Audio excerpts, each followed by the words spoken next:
ನಿಮ್ಮ ಹಳೆಯ ಒಡವೆನ ಅಧಿಕ ಬೆಲೆಗೆ ಮಾರಬೇಕೆ? ಅಟಿಕಾಗೆ ಕಾಲ್ ಮಾಡಿ 8880 ಅಟ್ಟಿಕಾ ಗೋಲ್ಡ್ ಕಂಪನಿ.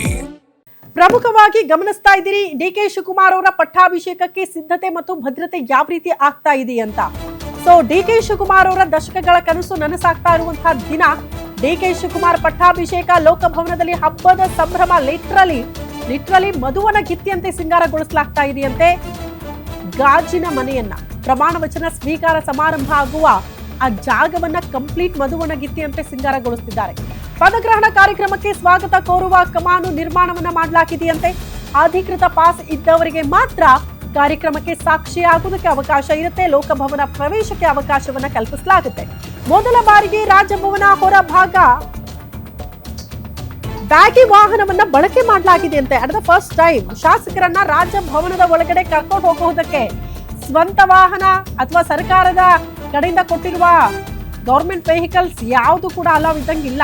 ಬ್ಯಾಗಿ ವಾಹನಗಳು ಅಂತ ಅಂದ್ರೆ ಅವ್ರನ್ನ ಕರ್ಕೊಂಡೋಗಿ ಕರ್ಕೊಂಡು ಬರೋದಕ್ಕೆಲ್ಲ ಆ ರೀತಿ ವ್ಯವಸ್ಥೆ ಮಾಡಿದ್ದಾರಂತೆ. ಯಾವುದೇ ರೀತಿ ಡಿಸ್ಟರ್ಬೆನ್ಸ್ ಆಗಬಾರದು ಕಾರ್ಯಕ್ರಮಕ್ಕೆ ಅಂತ ಲೋಕಭವನದ ಎರಡೂ ಬದಿ ಕೂಡ ಬ್ಯಾರಿಕೇಡ್ಗಳ ಹಾಕಿ ಭದ್ರತೆಯನ್ನ ಮಾಡಿಕೊಳ್ಳಲಾಗಿದೆ, ವ್ಯವಸ್ಥೆಯನ್ನ ಕಲ್ಪಿಸಲಾಗಿದೆ ಅನ್ನೋದರ ಡೀಟೇಲ್ಸ್ ಸದ್ಯ ಸಿಗ್ತಾ ಇದೆ. ಎಕ್ಸಾಕ್ಟ್ಲಿ ದೃಶ್ಯ ನೋಡ್ತಾ ಇದ್ದೀರಿ. ನೂತನ ಮುಖ್ಯಮಂತ್ರಿಯವರ ಹಾಗೂ ಮಂತ್ರಿ ಮಂಡಲದ ಪದಗ್ರಹಣ ಸಮಾರಂಭ.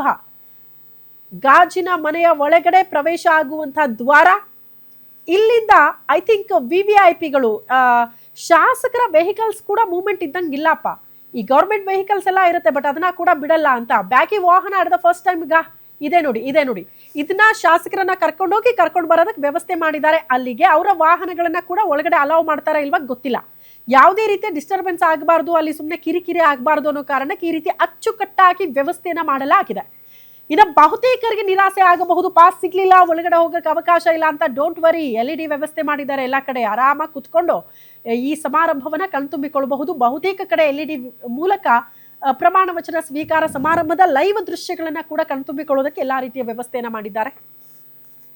ಡಿ.ಕೆ. ಶಿವಕುಮಾರ್ ಸಿಎಂ ಆಗಿ ಪದಗ್ರಹಣ ಮಾಡಲಿಕ್ಕೆ ಕ್ಷಣಗಣನೆ ಆರಂಭ ಆಗಿದೆ. ಸೊ ಸದ್ಯ ನಾನು ಲೋಕಭವನದ ಮುಂಭಾಗ ಇದ್ದೀನಿ. ನನ್ನ ಹಿಂಭಾಗದಲ್ಲಿ ನಿಮಗೆ ತೋರಿಸ್ತಾ ಹೋಗ್ತಾ ಇದ್ದೀನಿ. ಈಗಾಗಲೇ ಲೋಕಭವನದಲ್ಲಿ ಸಕಲ ಸಿದ್ಧತೆಗಳನ್ನು ಕೂಡ ಮಾಡಿಕೊಳ್ಳಲಾಗಿರುವಂಥದ್ದು. ಪ್ರಮಾಣ ವಚನ ಸ್ವೀಕಾರ ಸಮಾರಂಭ, ಸರ್ವರಿಗೂ ಸ್ವಾಗತ ಅನ್ನುವಂತಹ ಒಂದು ಕಮಾನ್, ಬೃಹದಾಕಾರದ ಕಮಾನನ್ನು ಕೂಡ ಇಲ್ಲಿ ನಿರ್ಮಾಣ ಮಾಡಲಾಗಿರುವಂಥದ್ದು. ಜೊತೆಗೆ ಡಿ.ಕೆ. ಶಿವಕುಮಾರ್ ಸಿಎಂ ಆಗ್ತಾ ಇರುವಂತಹ ಹಿನ್ನೆಲೆಯಲ್ಲಿ ಸಾಕಷ್ಟು ಸಂಖ್ಯೆಯಲ್ಲಿ ಅಭಿಮಾನಿಗಳಾಗಿರ್ಬೋದು, ಕಾರ್ಯಕರ್ತರು ಎಲ್ಲರೂ ಕೂಡ ಒಂದು ಅಭಿನಂದನೆಯನ್ನು ಕೋರುವಂತಹ ಫ್ಲೆಕ್ಸ್ಗಳನ್ನು ಹಾಕಿರುವಂಥದ್ದು. ಜೊತೆಗೆ ಬಲಭಾಗದಲ್ಲಿ ನಿಮಗೆ ತೋರಿಸ್ತಾ ಹೋಗ್ತಾ ಇದ್ದೀನಿ. ರಾಜಭವನದ ಎಡಭಾಗದಲ್ಲಿ ನೂತನ ಮುಖ್ಯಮಂತ್ರಿಯವರ ಹಾಗೂ ಮಂತ್ರಿಮಂಡಲದ ಪದಗ್ರಹಣಕ್ಕೆ ಆಧಾರದ ಸ್ವಾಗತ ಅನ್ನುವಂತಹ ಒಂದು ಹೂವಿನ ಸ್ವಾಗತ ಕೋರುವಂತಹ ಒಂದು ಕಮಾನನ್ನು ಕೂಡ ಇಲ್ಲಿ ಹಾಕಿರುವಂಥದ್ದು. ಅಂದರೆ ಪ್ರಮಾಣ ವಚನ ಸ್ವೀಕಾರ ಸಮಾರಂಭಕ್ಕೆ ಸ್ವಾಗತ ಅನ್ನುವಂತಹ ಒಂದು ಬೋರ್ಡನ್ನು ಕೂಡ ಇಲ್ಲಿ ಹಾಕಿರುವಂಥದ್ದು. ಮೇಲ್ಗಡೆ ನಾನು ನಿಮಗೆ ತೋರಿಸ್ತಾ ಹೋಗ್ತಾ ಇದ್ದೀನಿ.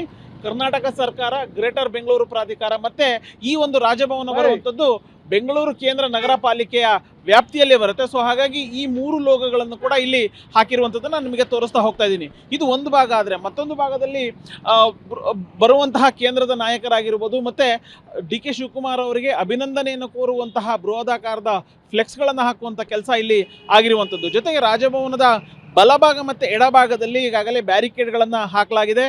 ಬರುವಂತಹ ಯಾರು ಬರ್ತಾರೆ ಸಾರ್ವಜನಿಕರಿಗೆ ಇಲ್ಲಿ ಪ್ರವೇಶ ಇಲ್ಲ. ಯಾಕೆಂತಂದರೆ ಪಾಸ್ ಇದ್ದಂಥವ್ರಿಗೆ ಮಾತ್ರ ರಾಜಭವನದ ಒಳಗಡೆ ಪ್ರವೇಶ ಇರುವಂಥದ್ದು. ಒಂದು ವೇಳೆ ರಾಜಭವನದಲ್ಲಿ ನಡೀತಾ ಇರುವಂತಹ ಕಾರ್ಯಕ್ರಮವನ್ನು ನೋಡಬೇಕು ಅಂತಂದರೆ ವಿಧಾನಸೌಧ ಆಗಿರ್ಬೋದು, ಚಾಲುಕ್ಯ ಸರ್ಕಲ್ ಆಗಿರ್ಬೋದು, ಹೀಗೆ ಬೇರೆ ಬೇರೆ ಭಾಗಗಳಲ್ಲಿ ಬೃಹದಾಕಾರದ ಒಂದು LED ಪರದೆಗಳನ್ನು ಹಾಕುವಂಥ ಕೆಲಸ ಆಗಿದೆ. ಆ ಒಂದು ಸ್ಥಳದಲ್ಲೇ ನಿಂತು ಕಾರ್ಯಕ್ರಮವನ್ನು ವೀಕ್ಷಣೆ ಮಾಡಲಿಕ್ಕೆ ಬೇಕಾದಂಥ ವ್ಯವಸ್ಥೆಗಳನ್ನು ಮಾಡಿಕೊಳ್ಳಲಾಗಿರುವಂಥದ್ದು. ನಾನು ನಿಮಗೆ ತೋರಿಸ್ತಾ ಹೋಗ್ತಾ ಇದ್ದೀನಿ. ಈಗಾಗಲೇ ರಾಜಭವನ ರಸ್ತೆ ಏನಿದೆ ಅದರ ಎರಡೂ ಬದಿಗಳಲ್ಲೂ ಕೂಡ ಬ್ಯಾರಿಕೇಡ್ಗಳನ್ನು ಹಾಕಲಾಗಿದೆ. ಬ್ಯಾರಿಕೇಡ್ಗಳನ್ನು ದಾಟಿ ಯಾರು ಕೂಡ ಬರುವಂಥ ಸಾರ್ವಜನಿಕರಿಗಾಗಿರ್ಬೋದು, ಕಾರ್ಯಕರ್ತರು ಯಾರು ಕೂಡ ಬರುವಂತಹ ಸಾಧ್ಯತೆ ಇಲ್ಲ.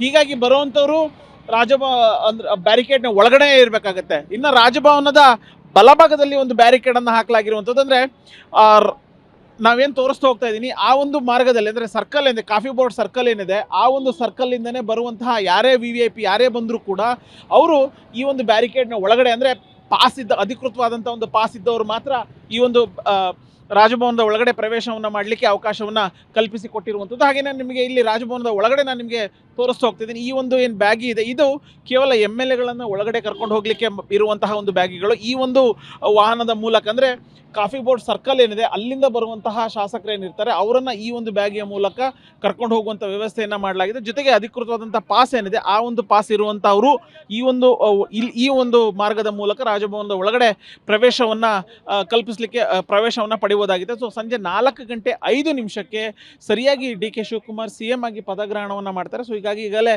ಬಿಗಿ ಪೊಲೀಸ್ ಬಂದೋಬಸ್ತನ್ನು ಕೂಡ ಮಾಡಿಕೊಳ್ಳಲಾಗಿರುವಂಥದ್ದು. ಈಗಾಗಲೇ ನಗರ ಪೊಲೀಸ್ ಆಯುಕ್ತರು ಕೂಡ ಒಂದು ಸೂಚನೆಯನ್ನು ಕೊಟ್ಟಿದ್ದಾರೆ. ಅಧಿಕೃತವಾದಂತಹ ಪಾಸ್ ಯಾರು ಹೊಂದಿದ್ದಾರೆ ಅವರು ಮಾತ್ರ ರಾಜಭವನದ ಒಳಗಡೆ ಬರಬೇಕು. ಉಳಿದಂತೆ ಯಾವುದೇ ರೀತಿಯಾದಂತಹ ಪಾಸ್ ಇಲ್ದಿರೋರಿಗೆ LED ಪರದೆಗಳ ಮೂಲಕ ನಾವು ಆ ಒಂದು ಕಾರ್ಯಕ್ರಮವನ್ನು ನೋಡಲಿಕ್ಕೆ ಅವಕಾಶವನ್ನು ಕಲ್ಪಿಸಿಕೊಟ್ಟಿದ್ದೀವಿ. ಸೊ ಅಲ್ಲಿ ಸಾರ್ವಜನಿಕರಾಗಿರ್ಬೋದು ಕಾರ್ಯಕರ್ತರು ವೀಕ್ಷಣೆಯನ್ನು ಮಾಡ್ಬೋದು.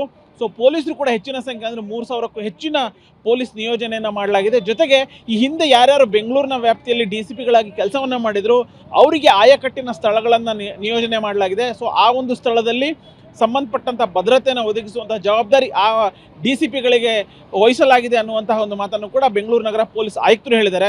ಸೊ ಒಟ್ಟಿನಲ್ಲಿ ಸಂಜೆ 4:05 ನಡೀತಾ ಇರುವಂತಹ ಪದಗ್ರಹಣ ಕಾರ್ಯಕ್ರಮಕ್ಕೆ ಬೇಕಾದಂಥ ಸಿದ್ಧತೆಗಳನ್ನು ಈಗಾಗಲೇ ಮಾಡಿಕೊಳ್ಳಲಾಗಿದೆ. ಜೊತೆಗೆ ಯಾವುದೇ ರೀತಿಯಾದಂಥ ಅಹಿತಕರ ಘಟನೆ ಆಗಬಾರ್ದು. ಜೊತೆಗೆ ಬರುವಂತಹ ವಾಹನ ಸವಾರರೇನಿದ್ದಾರೆ ಅಥವಾ ಬರುವಂಥ ಸಾರ್ವಜನಿಕರು ಕಾರ್ಯಕರ್ತರು ಅವರೆಲ್ಲರಿಗೂ ಕೂಡ ಯಾವುದೇ ರೀತಿಯಾದಂಥ ಒಂದು ಸಮಸ್ಯೆ ಆಗಬಾರ್ದು ಅನ್ನುವಂಥ ನಿಟ್ಟಿನಲ್ಲಿ ಬೇಕಾದಂಥ ಕ್ರಮಗಳನ್ನು ಈಗಾಗಲೇ ಕೈಗೊಳ್ಳಲಾಗಿದೆ. ಕ್ಯಾಮ್ರಾ ಪರ್ಸನ್ ಯುವರಾಜ್ ಜೊತೆ ಉಲ್ಲಾಸ್ ಕಿರ್ವಸೆ, ಗ್ಯಾರಂಟಿ ನ್ಯೂಸ್, ಬೆಂಗಳೂರು.